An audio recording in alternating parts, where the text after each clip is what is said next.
What's up guys, Houndish here, and today we're jumping in with some Destiny 2 Edge of Fate updates. And of course, following the initial big reveal for the upcoming expansion, there have been loads of questions in the community regarding a bunch of elements, and we've had some press releases and interviews which have rolled out giving more details on systems like crafting, Bungie's plans for the armor rework and how they're going to update that over time with new set bonuses rolling into the game. They also give teasers about interesting sandbox elements that we might get in the Renegades expansion, given that it is linked to Star Wars, the Kepler destination, where we get some extra indications of secrets, mechanics, and the story in that space. Plus, Bungie go into details about how we'll get tier 4 and 5 gear, introducing those stats to exotics and things in the future, and a bunch of other things. So we're going to do a roundup right here of all the details. But firstly, summer is here, and that means the lawn is growing faster than ever. Although, you'll attract unwanted attention if you try and solve that problem in your garden, because today's video is in partnership with Manscaped. Trusted by millions of men worldwide, Manscaped have taken their game to a new level, as you'll have noticed. So this is the hot white edition of the Lawnmower 5.0 Ultra. As well as looking beautiful, this trimmer sets the standard in grooming precision. You won't have to live in fear of nipping anything sensitive because this thing features dual skin-safe blade heads for peace of mind and accuracy. So for precise trimming, the trimmer blade can rein things in, but if you're a fan of being smooth, the foil blade is ready. Plus, this thing has a bright LED light, upgraded with a dual temperature setting for all skin tones, as well as USB-C recharging, although the battery life is very solid on Manscaped products, and that's great because it'll keep you powered up if you're traveling, and also there's a travel lock, so that keeps things secure. And I should mention, it's completely waterproof, just don't do it in the pool. Manscaped can't be accountable for that.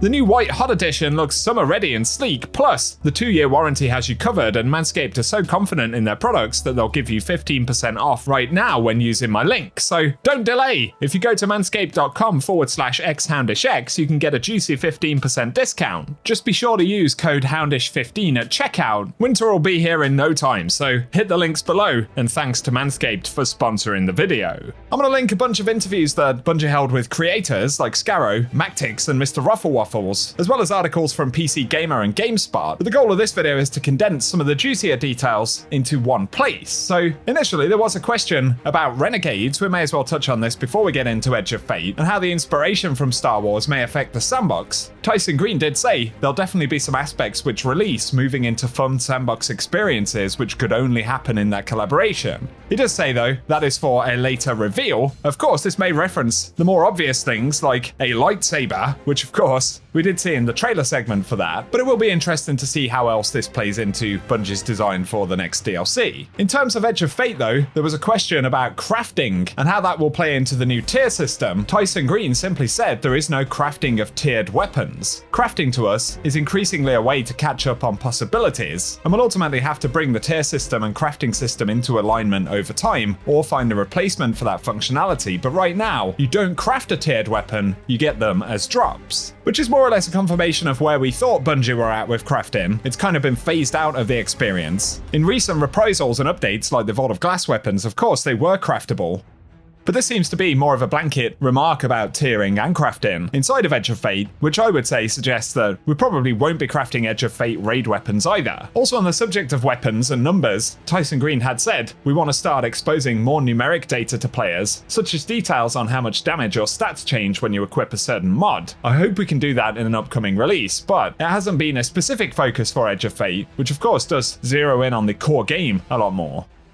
Before we talk more about gear, we'll zero in a bit more on Kepler and the story, and Allison from Bungie had said we get to plant some stuff in the Edge of Fate that we won't deliver on until 3 years from now. They also speak about wanting to meet a new race on Kepler, the Aionians, and of course time looks like it's going to play into this significantly as well, as the influence of the Nine. And they talk about the interesting questions that'll be raised around who is Lodi and why is there an aircraft carrier on the new destination. There was also a tease that aircraft carrier will somehow be linked to Lodi's past. But they go on and talk about the formula for the expansion and storytelling. They say there is an expected formula, and there are elements which are really important, core gameplay and direction. But the world that we'll explore with Kepler, of course, will be done in different ways, partially through those destination abilities. And they say this will be very different to what they've done in the past in terms of a destination. But also they said there is non-linearity in Kepler, with a lot of moments where you can choose to go one way or another. And we've heard about what are core and side missions for the expansion. Plus the devs speak about world tiers, and they say, as we play through different tiers of the Kepler destination, differing secrets will unlock, and the Dreadnought and Heresy was an example of that. But for Kepler specifically, some secrets will be part of the early game, simply helping us level up. Then through world tiers, Kepler will hold additional secrets, chests and puzzles, which can ultimately award high tiers of loot in Edge of Fate. So the core expansion itself will kind of get us started with higher tier loot. And from an interview here, Tyson Green said the gear tiering system actually gives us the depth of pursuit in a broad range of activities. On the development side, we very often have this problem of wanting to add a cool challenge, which everyone's excited about, but there's a question about what the reward's going to be. If we don't have a good enough reward, we'll cut the challenge. But now we can say, I want to do really hard solo ops and ensure that there are rewards worth earning in that content.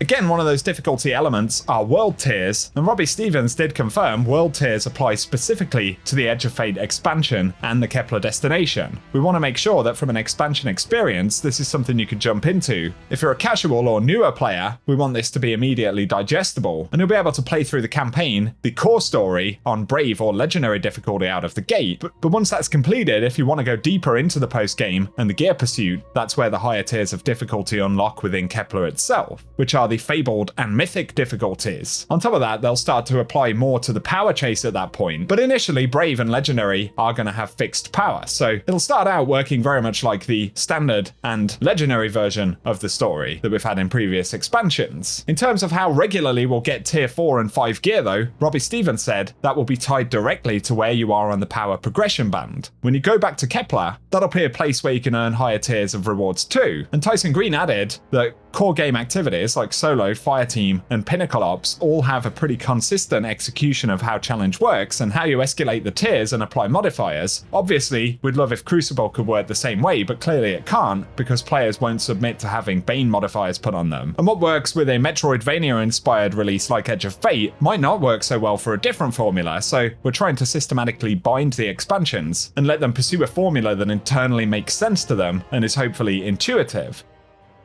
Tyson Green also talks about punching new armor set bonuses, and he describes them as almost exotic level build enablers. Plus he added in an interview that for future set bonuses, every time a new armor set is released, we want to have a set bonus on it. A new set might come out which gets the same set bonus as a different set when it's tier 2, but then at tier 4 or above, it might get the new set bonus. So the plan is to mix and match some of them, but he did say as many new armor sets as we release, we'll get new set bonuses. So the sandbox component of updates for gear will be more significant moving forward. Tyson Green also said that armor stat allocations will max out at tier 4, so you don't have to get tier 5 to get the highest possible stats for a piece of armor, but for tier 5 specifically, it will adjust the distribution of stats. So his wording was that at tier 5 you're chasing the configuration and not just the number. Mactix did ask a question about whether there are any plans to add more to exotic class items. Tyson Green said, I don't think we have plans to add more perks to chase. That was the thing we did for the final shape, and we very often come back to ideas, so I could see something like that happening again, but right now we don't want to send players back to the Pale Heart, we'd rather do something new. So there won't be any specific new elements to those, but he also went on to say the bulk of exotics won't be immediately converted over to the new tier paradigm and the armor system, and that's something we're going to be working on over subsequent releases. Right now, exotics don't tier. That may change someday as we bring exotic armor into the paradigm. Of course, we have heard about being able to reroll stats essentially via Ada 1, otherwise we'll have to wait for more clarification from Bungie. Also in these interviews, they spoke about upcoming potential subclasses. Tyson Green, of course, confirmed the red subclass isn't a thing, and there are no specific plans to do that at the minute. They've also flirted with the idea of kinetic subclasses, and there are spaces that they haven't yet explored. Again, he also indicated that there are no concrete plans to update Prismatic right now, but generally they do want to return to it. His wording was, there will be a time where we come back around to Prismatic in the future. Otherwise, from PC Gamer, there was a question about vault space and the fact that we're not getting any alongside all the new gear. Tyson Green said this is one area where we understand the pressure. It's a development problem that we haven't been able to shake with Destiny, that storage space may be cheap on the server, but it's not cheap on the client, and that's unfortunately the problem we've run into. So there are actual limitations in game in terms of how many items could be stored there, which definitely makes some sense. He did say we have to figure out a solution for this, and we're working on it because we know that adding a bunch of armor sets and tiers of weapons into the game will create a lot more keepsakes.